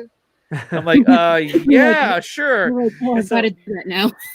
Yeah, I'm like, something's happening. We were really appreciative, but we also really appreciate the fact that you came to us first without just doing it, and that was and the fact that like you respected us as creators, and we came as common ground as creators to you as well. That like we couldn't not be supportive. Like you respected us, we couldn't help but respect you in return. That common courtesy that you gave us was the entire reason we started supporting it right off the bat, because it's like you weren't like, oh, I'm just gonna do this and you're gonna have to deal with it. We're like, no, would it be okay? It was amazing that you actually asked permission first. We didn't expect that, and it was so appreciated and so kind, and like, of course we couldn't help but support it. Well, yeah, because I felt like we could. Because here's the thing, a lot of these shows, they were going to stream regardless, and they were going to stream throughout the entire event. And so I just said, it would just make sense if we had an organized, schedule where we all did it and we all covered it together. Yeah. And but I guess with me, it didn't feel real. It didn't feel like official unless I asked you guys permission first, regardless. Because the last thing I wanted to do was have a this function set up that's kind of leeching off of something you put together. Like, hey, guess what? We're doing this too, guys. And so when you guys agreed to it, and you guys sent over the press graphic and everything else, I was floored. It was one of the happiest things that. It's one of the nicest things that anyone has ever done. You mean the press badge that I made? That and just accepting the the whole event that we had put together, and it meant a lot to me. I know it meant a lot to everybody else who was a part of it. It was the most fun event streaming wise that we did all summer. Yeah, and we even did the fandom thing, and that thing fell apart. But on our end, it felt kind of. I was like, after that, I didn't want to stream for like a week. Yeah, we didn't stream. Yeah, we didn't. Yeah, right. Well, that's true. We didn't. Yeah. But JusticeCon, the Crisis on Infinite Streams, where we're jumping around and all that on everybody's stream, it was fun, and all the commentary we did, and the banter back and forth, and everybody was included. And everybody that we could include was included. But yeah, no, I mean, Nickatina, really did put that thing together pretty well off the seat of his pants. Like, I think that for us, what was different about JusticeCon, or what we wanted to be different about JusticeCon, is that we wanted it to be a community thing. That was always the goal. Like, we weren't aiming for massive view numbers or any of that. It was just like, for us, it was like, hey, let's do something for the community that we have around us. Let's give them all a reason to enjoy a weekend in this pandemic. There was nothing else to it. And that's how we introduced it even to our guests. Like, even when we spoke to Zach, when we spoke to Ray Porter or Ray Fisher or Jay Oliva, we always like made sure to kind of say, this is a community thing. It's just like, this is your platform, guys. You can say whatever you want. And it's just for the fans, within the movement. And that's, well, like, obviously it was for anybody. It was free. You could open YouTube, whoever you right. want. Yeah, I mean, the platform, though, I mean, y'all didn't run into any sort of technical issues as far as like lag or like the stream dropped or anything like that. We were extremely lucky. That was awesome. It made it look that much more like you guys threw so much money at it, for like the back end, It's like, honestly, to us, it was so shocking, like how much attention it gained, because we did not promote it. We obviously we did the announcement and the promotion in that sense and stuff like that, but we did not we didn't intend to do any paid promotion. And we had people like asking us in DMs like, well, why didn't you promote it this way or this way? Like, you could have said, but that was not the point. We didn't want it to be a massive event. And didn't want it. That was exactly opposite of what we were happy doing. It was as good as it was, but like the idea was not like, hey, we're gonna make this and we want thousands of views. The idea was like, we just want to do something for the people. So there was like no big marketing. We actually had people, like legit press people, texting us, oh, do you have some sort of press access? And I was like, press what? Access. What is that access? No, we don't. what made it even more important, in my personal opinion, is that we got this huge announcement on May 20th. Huge. And there's no Comic-Con because it got canceled. There's nothing. Yep. So like that like had people zoned in even more than anything else, I believe, especially like for somebody like myself. I was like, yo, like, we got this huge announcement. I want to hear more about Zack Snyder's Justice League. The only way I'm going to get any more information about Zack Snyder's Justice League is JusticeCon. And so, that's because there was nothing else out there. So there's a funny story to it, because we actually started planning JusticeCon about 2 weeks before the announcement. That's about like, we texted Zach about a week before he announced the Snyder Cut, and that was like a response to something, and we were waiting. But I think we texted him, let's do these dates or something like that. Yeah, we were waiting. And then we were waiting for waiting for him to text back and say like, okay, we can do this, and he wasn't responding, and we were like, okay, so maybe he's not on board anymore. Mm-hmm. And then he announced the Man of Steel live stream, and we're like, oh, so maybe that's why he hasn't been replying. And then Tuesday of that week happened, and the reveal was like, oh, so that's why you left us on red. Well, fair enough. Then he replied immediately. Like that. Then after that, it was like it went quite fast. Like the organizing after that, right. But so many things had to happen for JusticeCon to happen the way it did. Honestly, like whether it was the announcement, other stuff, like the way that like Ray Fisher became guest. I mean, that's mind blowing to me. And he dropped this awesome little tidbit. Hello. No. Wait, where did Ryan go? Wait, there's a more important phone call to get to. Wait, hold on. What is this? What is this?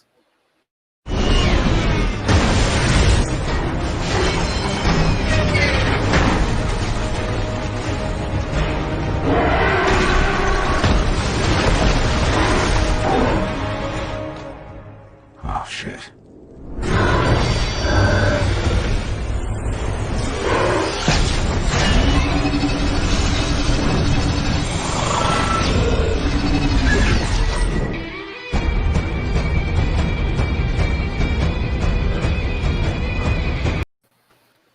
And we have another one of the Snyder's Amazons. We have Kat with us as well. Hi, everyone.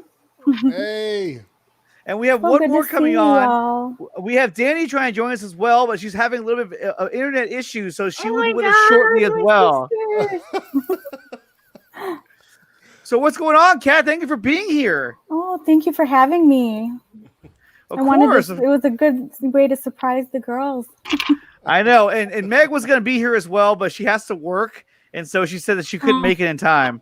So Danny said she'd also be here as well. But like I said, she's trying to log in now. So once she gets all situated, then we'll bring her on.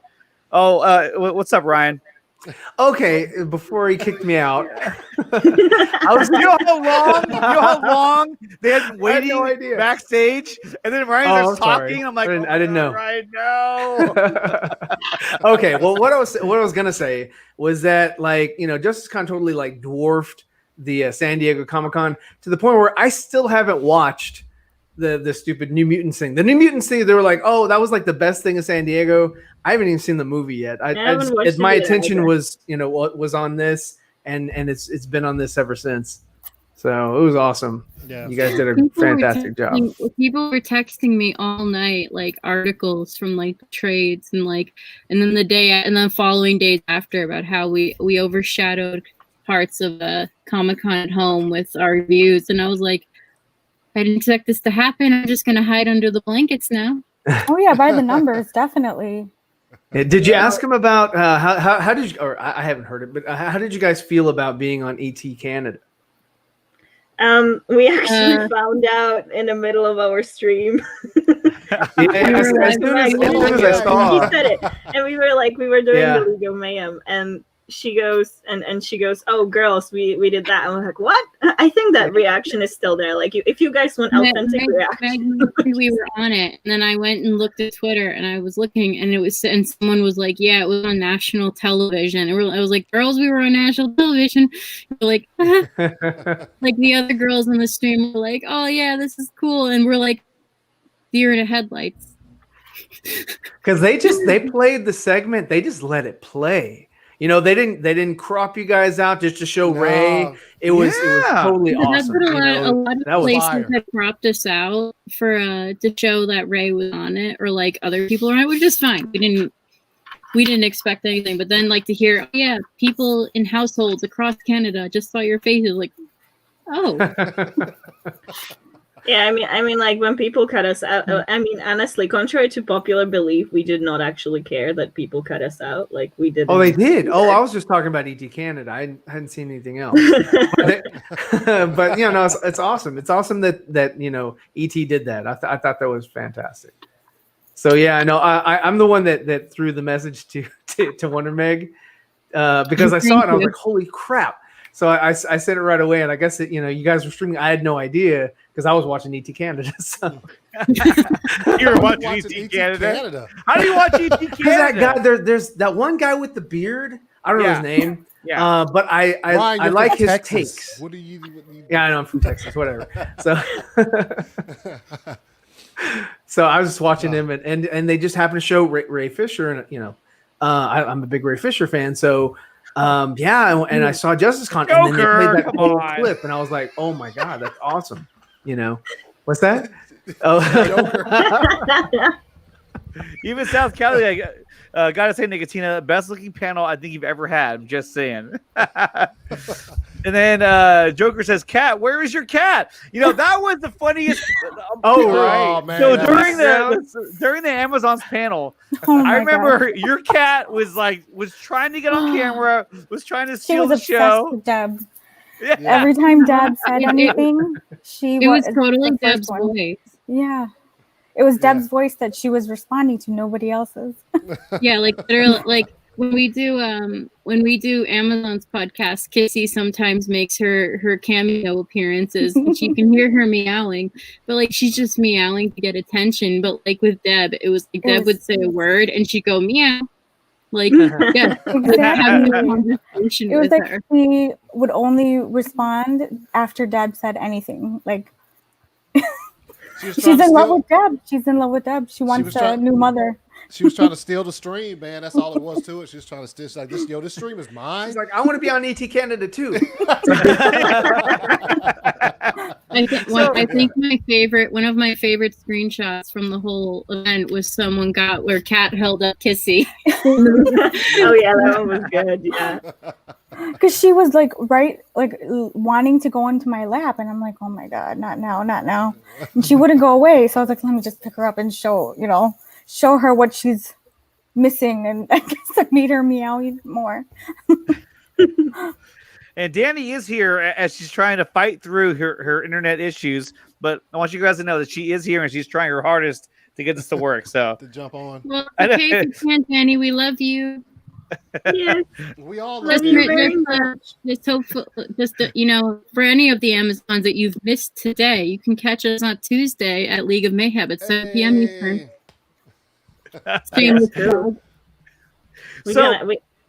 Go ahead. No, for the League of Mayhem, we're gonna have a bunch of girls, not just Amazons. It's gonna be 10 girls. 10 girls. Oh, nice. Oh yeah. Wow. So here's the big question that I think most of us want to know, and that I asked Meg this question as well. Will there be a Justice Con 2021? We're considering it. Man. You heard it here first. They're considering it. And girls, I want you to know, got to cover Justice League, part 2. Yeah. There's no yes. There's no. There's maybe. No, I 1000% feel you, especially for Meg's response. Like, that was a lot of hard work you put in. Oh yeah, a lot of time consumed, a lot of stuff y'all had to take care of, and like, who knows what. It was like, we had so much fun with it, but at the same time, it was like Meg and I had the worst week leading up to Justice Con. Like, she was moving all of a sudden. And then and then work was back to back. And then for me, my back decided to give out on me, and I had a whole nerve. So I was in agony.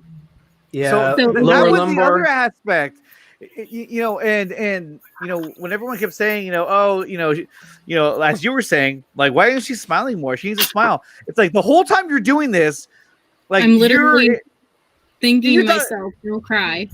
Yeah, you're like, I'm in so much pain, but I'm just gonna fight through this because at this point now you can't, you can't be like, hey, I'm out. Nana was like up until like the AM trying to do the graphic stuff, like doing little things that we couldn't help her with because of everything going on. It was like all this stuff had to happen the week before. But I'm surprised that we were able to do it as well as we did. But we did. And it was a lot of fun. But it was also, that means we have a lot to consider if we do decide to do it again. Yeah. Just stock up on... we had the feedback panel. Like, we didn't, like, the whole thing, obviously, the way that we set up this one, we had to keep a lot of things pretty close to our chest. I mean, we essentially didn't announce anything until we were 100% sure it's happening. We didn't want to... Because usually you have conventions, and conventions have cancellations. We were extremely lucky that we avoided any sort of mishap like that. I mean, Jay was kind of late for his panel because of the time difference issues. But other than that, we thankfully did not have any, their cancellations or any stuff like that. Conventions generally have so many last-minute cancellations, which would be a nightmare to deal with for us because obviously people were so hyped at that point. Yeah. But we were keeping so much close to our chests, and you guys know, I mean, like you were talking to us throughout the thing, and we essentially couldn't tell you anything at any point. I mean, we were sitting on the fact that we're gonna show Black Suit Superman for like 4 weeks, like. It was like we couldn't say a thing, and we knew it's gonna happen, and we couldn't say a thing, and it's just like, because we were keeping everything really, really close. We didn't want to promise anything that we couldn't keep. We didn't want to overhype people, even though it happened in the end to a degree. We didn't want to put anything out there that we couldn't fulfill. And there was also a lot of conditions that we had to meet with our guests so they would feel comfortable and safe to come onto a free platform, because conventions pay celebrities and directors to come and show their stuff. Yeah, they get paid for that. So for us, asking them to just show up for a free event with no promise of monetary value. It was like the fact that anyone said yes was a miracle. And like, and it wasn't just anyone. I mean, you girls nailed some huge stars. Yeah, huge stars. I mean, you yeah, had a Zack great lineup. Snyder there. I mean, that's the biggest one of all.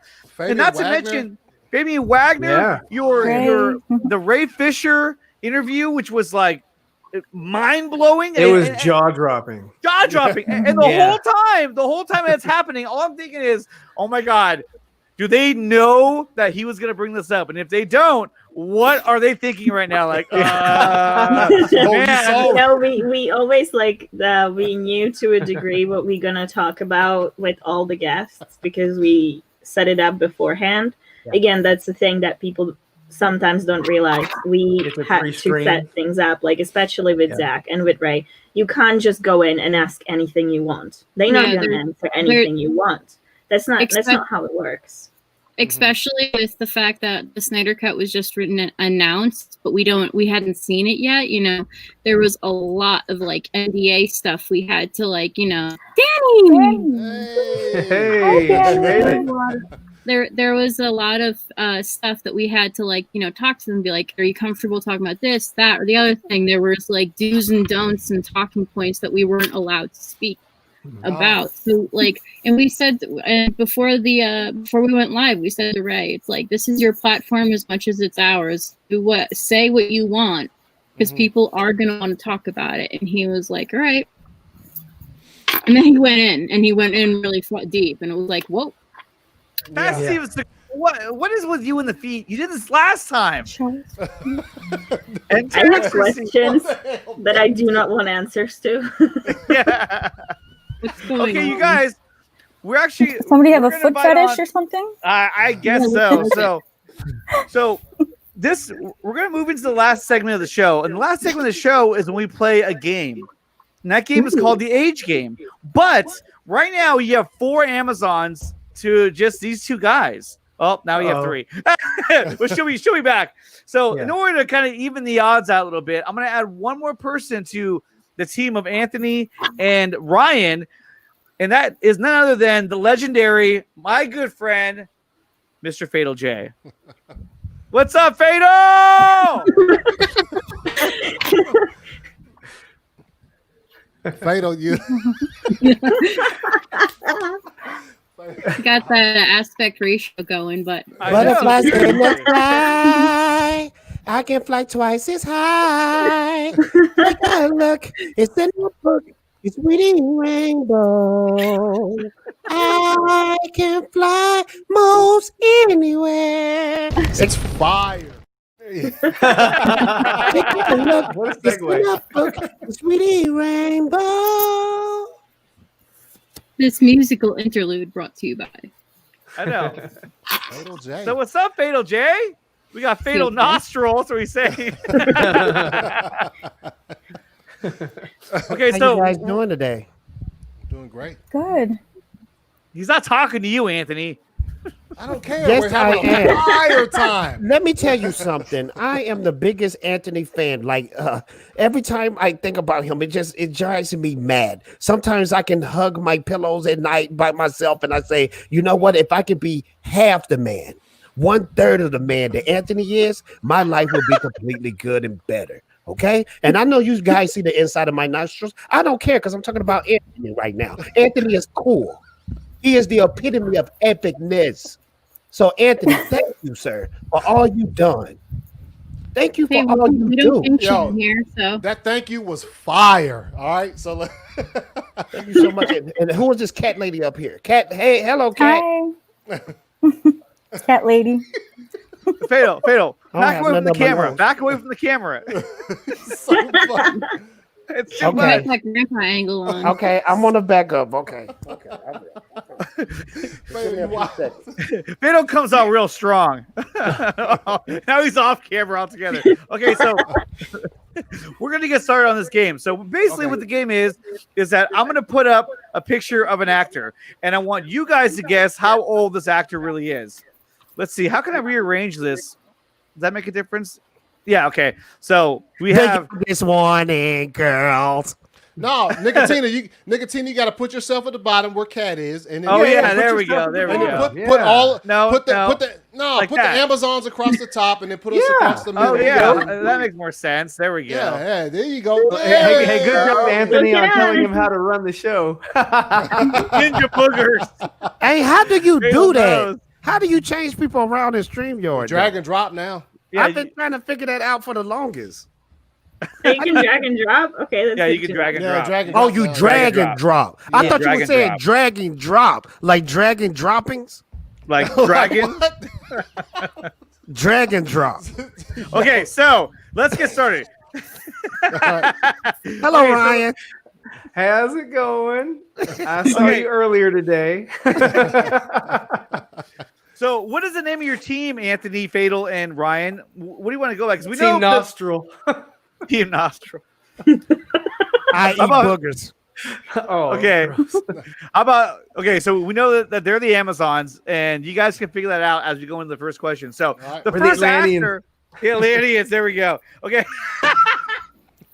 So we have the Amazons against the Atlanteans. Okay, here we go. All The first actor that I'm going to put up is none other than he is a DC. Who's it for?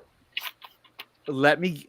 Can I run my show, please? Anthony, tell him how it's done. Shots fired. Okay. There's fire. Y'all are great. All right, go ahead. Okay. Go ahead.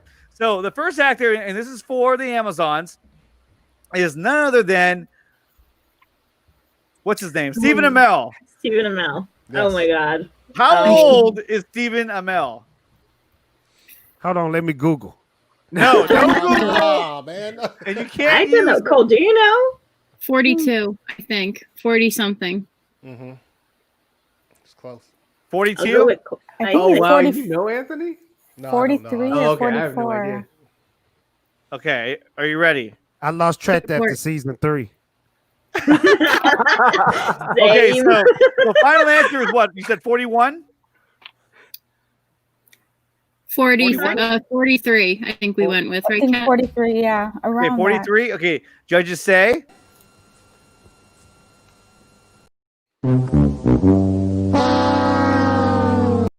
Okay, so this goes over to the Atlanteans, and she flips me off. Let's go to the Atlanteans now. Okay, how old is he? 39, you He's- asshole. He's 39 and I'm not looking at the chat. Hey, you gotta turn off the chat. You Turn got off it. the Hey, chat. Wow. he forgot to mention when we start playing this game, you have to go just click on Yeah, private yeah. chat. Click on private chat. Yeah, I yeah. only Click Click on Yeah. private like chat, Fatal. Savage fan Because- and- oh. Yeah, because they have the Yeah, yeah, chat yeah. has no. Okay, They influence throw it on- out there. Yeah, they throw it out. So I Okay, guess so that one's out. If I that was just the told right you answer. guys That's I'm a not freebie. looking at the now, chat. now, in order to win this game, Well, if he's the not looking at first- the chat, then it's legit. yeah, it's legit. How'd you So- know it was in it? Yeah, okay. All right, Go ahead. so in order to win the game, the first team to score 3 points wins. Okay. Oh So my the God, next they'll be here for actor, a while. no, it used to be 10, but I was like, oh no way. Oh, yeah. So the first or the next actor I want to put up there is none other than the man playing Black Adam himself, The Rock. How Oh. old is The Oh, Rock? Who, So this who's is it? Who's for- it Oh, my for? goodness. This is for the Amazons because Okay. that was a Okay, freebie okay, last go one. ahead, go ahead. Yeah, I have no idea. Oh my god. Mm. I think he's, It doesn't matter what the Rock age is. I mean, word. I mean, I yeah, think but he's about 62 or 58. 48. I 48? take 55. Oh my god. Okay, let's go with Kat's answer. So Kat says 48. 40. Yeah, 48. let's go with that. Which one? 48? 48. We'll go Okay, with that. judges say.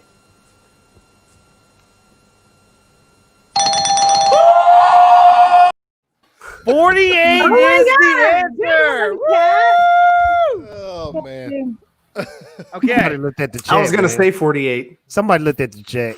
I thought it was 46, but yeah. They looked at the Ow. chat, bro. I thought he was actually Ouch. older, to be He honest. I just thought had he a was older. birthday recently. I should have known.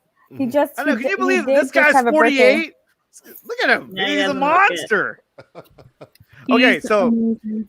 the next actor is everyone's favorite. Everyone's in love with this man. Even I'm in love with this man. His name is Michael Fassbender. Oh, How I picked for the old? reverse flash. Yes, How that's old- reverse flash right there, sir. Who is it? Is this I for hope. us? I hope.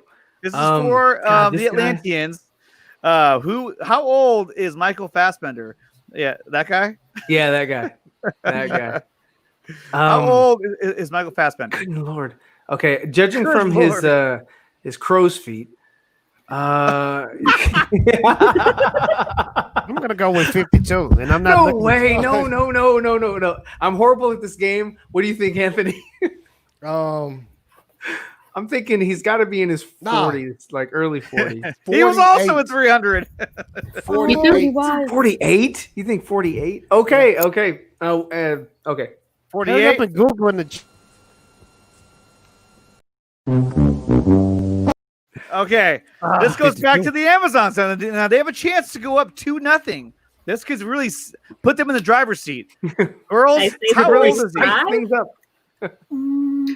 I'm gonna go with 43. 47. Okay, that's not 40. working. Which No, one? Which because one? Yo. he's 40, I feel like I he's think in he's his 43. late 40s. Which one? Yo, He's I need younger a final than- answer. There's no way that guy is 43. I think he's 43. I'm pretty sure. If he's Okay. 43, I'm just the ninja vanish.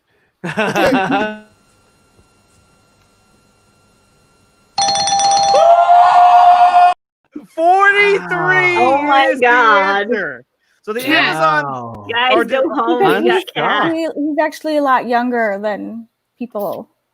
He looks Think he older. is. Yeah, I thought he He was. looks- I He does thought he look was. old. He Older. looks. He's one of those few people who looks older than their age, but he's 43. Yeah, he's I young. thought he Well, was on the other, he How looks you know older that, than his Cat? age. On the other hand, this guy looks like he's younger than his age. I mean, know come a on, lot 48. of people who look older than what they are. Chris Randolph. Oh, excuse me.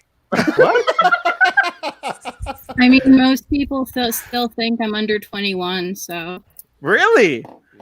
People Mhm. think people ask me the same question. I had the You got the same when problem? I shaved my mustache. They I thought I wish was I 3 had years that old. problem. Well, sometimes it depends on where I go. I'll get carded, but it I as the can't years not have as the nagging. years go on, like it's become less and less. So aging. Let's see. I gotta do one more thing. There we go. Okay, so the next actor that we're gonna be looking at is Who's none this other for? than this is for This is for them. them. Thank Yeah. you, Ryan. Amazon's okay. Okay, is none other than Ben Affleck. How old is Ben Affleck? 53. 53. No. He's younger than that. He is. I thought he was 48. older. 48. Mhm. Okay. He You guys want to go 48? he just had a birthday too. Somebody put 26 in the chat. 26. You Don't look look at at the chat. Don't look at the You're chat. supposed to look at the chat. I'm pretty sure it's 48 or 49 because he just had a birthday. Too. Yeah, 48. He did I just go have with 48. Woody. Yeah, Okay, okay. Okay. 48 is the final answer. Here we go.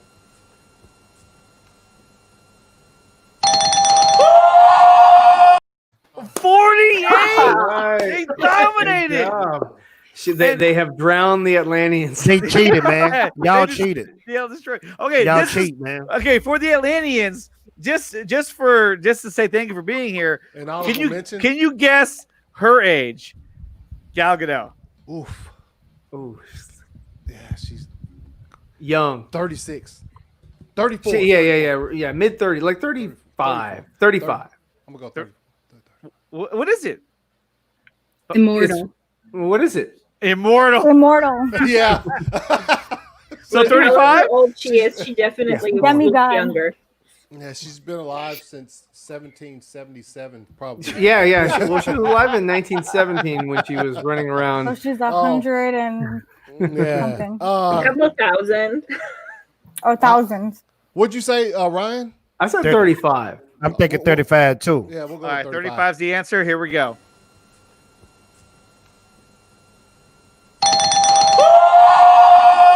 Hey, we got It was Yeah, we're still in it. 35. Somehow. Okay, we're so still in We it. beat the girls. We was a- beat the girls. No, That you was- lost actually. No, we won. Yo, I turned off. That was the only question that comments. mattered. There's 100 comments in there right now. Oh yeah, they're That- going yeah, off since right now. 99. That was Come the only on! question that mattered. That was the Gal Yeah. Gadot question. We won. Thank you so much, chat, for helping us out. Good show. Athena, 21. Did anybody say 35? Oh, there you 35. go. Yeah, Swag did. Mel Seegers at 36. Batdan said 26. Batdan, really? Nickatina. Huh. I'm gonna get whooping 59. because of you because I'm staying up late. What do you say to get a ninja off your channel? You say Ninja Vanish. And there he goes. Well, girls, thank you so much for being here. This was so much fun, and it's just been such an honor to have all three of you, and even Danny. I know you were here for a brief second. You even have you here as well. This was a really special stream for me, and the event of Justice Con was one of the highlights of the entire summer.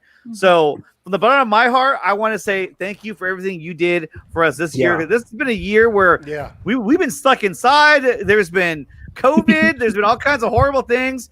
Justice Con was, in my opinion, it was the best. Oh, yes. It was the best event of the summer. It was better than DC Hands Fandom. down. Obviously, Fandom had the trailer and other things too, but even they had their issues and they had their struggles throughout that whole day. They And didn't they have had Black Suit Superman.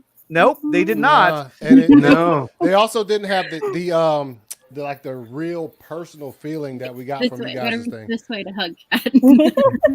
This way. Wait, no, this way. Yeah. It's, but they Wait, I want to hug you too. Let's Crawl see. in a And row then, so it's easy to do. All right, Anthony, come here. Just be Where real. are you going? You're going the wrong way. you go the wrong way. Don't run from me. Okay. And as we leave this stream and as we end the stream, there's one more thing I wanted to do. And I did the same thing when Meg was here, because now that I have both Cole and Nana, and I have Kat here as well, I want to do one more thing just to make this day even more grand. We're just going to do it really fast. We are going to watch the trailer to Zack Snyder's Justice League on our way out. So here it is. If I can do this right. There we go. I'm ready. Share audio. Oh, Cole, so cute.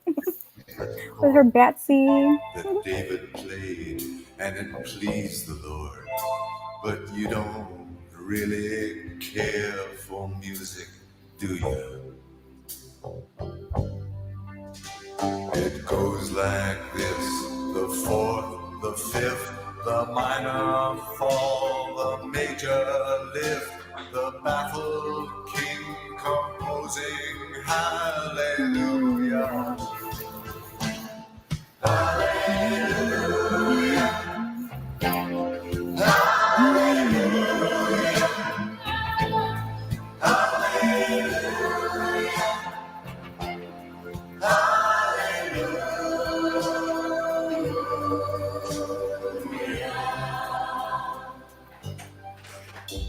I did my best. It wasn't much.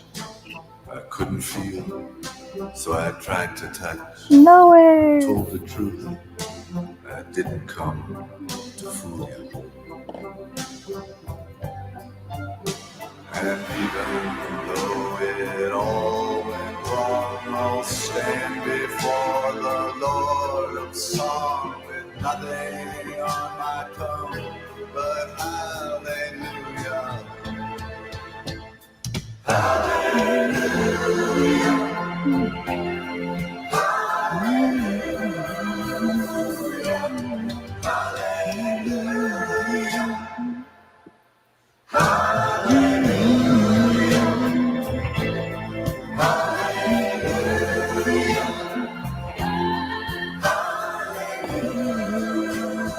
Hallelujah. Hallelujah.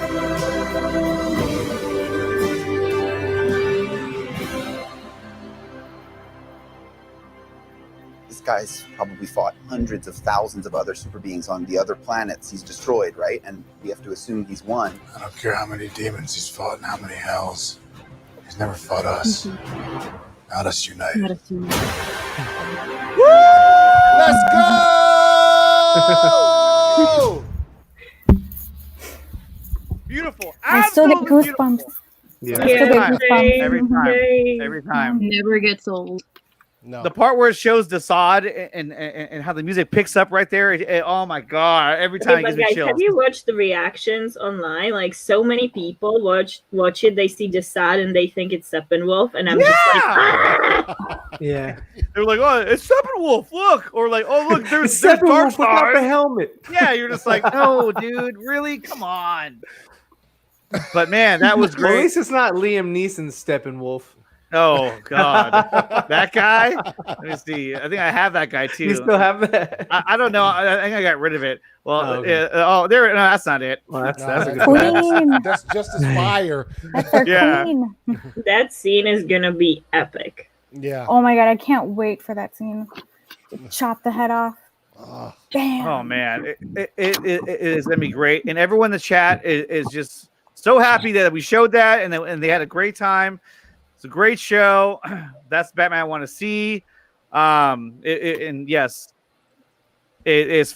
What is this? Barcelona, right? Yes, it is. Everyone's going. They're going so fast I can't even keep up. And Prime is here as well. What's up, Prime? What up, What's up, man? How you doing? Fire from Leo. Fire. Exactly. Girls, thank you so much for being here. This was fun, and we should do it again sometime. Thanks for Definitely. having Thank you us. for having us. Thank you for course. inviting me. Of course, Kat, of course. And I did reach out to the other Amazons. Nash couldn't make it, and Meg had to work, and she almost was able to get through, but it didn't work out. And then Danny was here off and on, but she was here, and so we appreciate. Yeah, in spirit, she was here, so I appreciate. And she was the first one. When I first reached out to her, she was like, "Yes, let's do it. I want to do it. Oh my gosh!" She was so excited. So it was great. So, girls, I want you to know something too.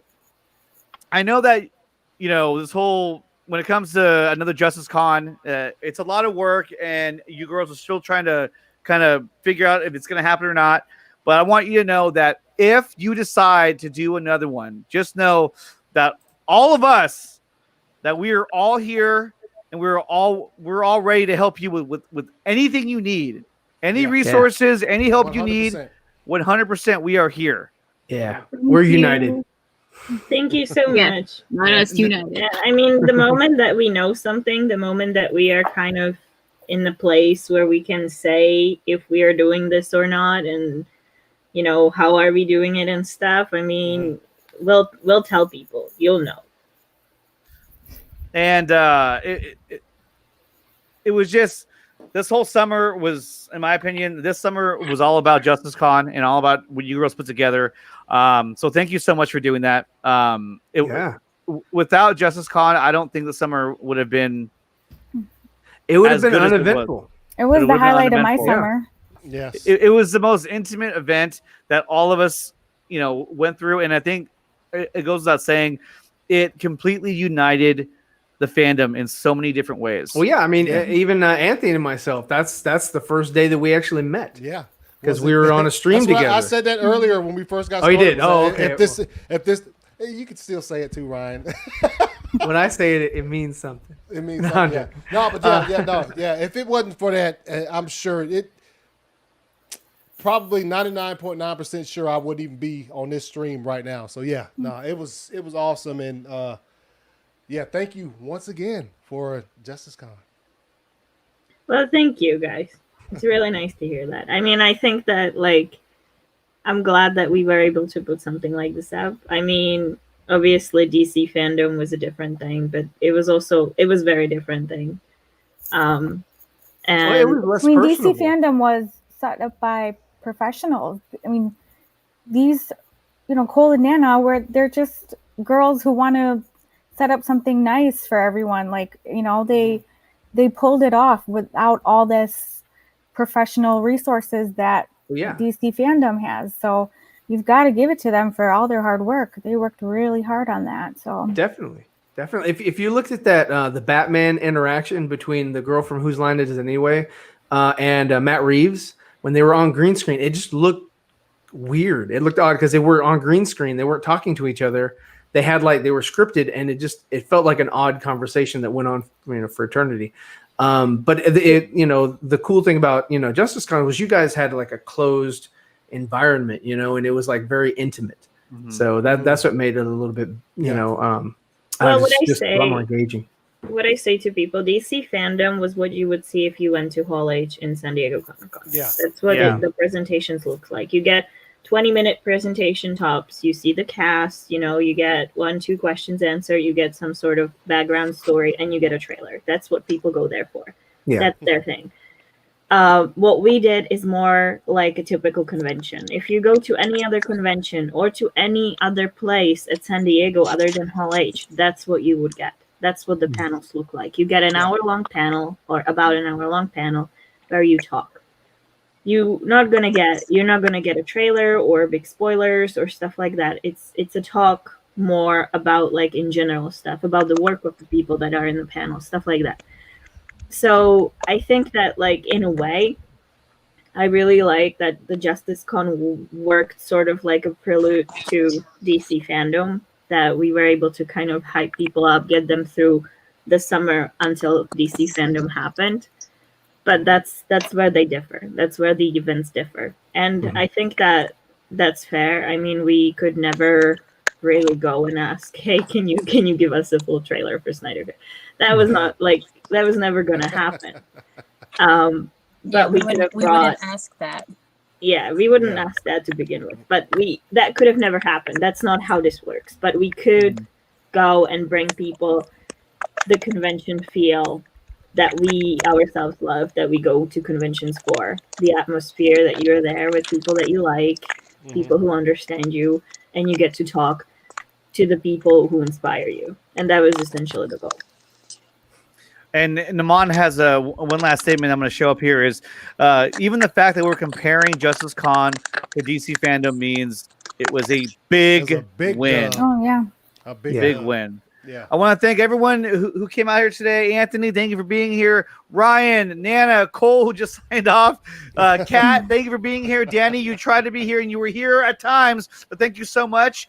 I want to thank everyone in the chat. Koozie Cast, Naman, Sickness, Jesse Allen, Andy R., everyone who was here, Jessica Blake, my friend, all you guys who were here. Thank you so much for being here. Girls, thank you so much for coming on the show. And like I said, let's do it again sometime. And I will see you guys next time.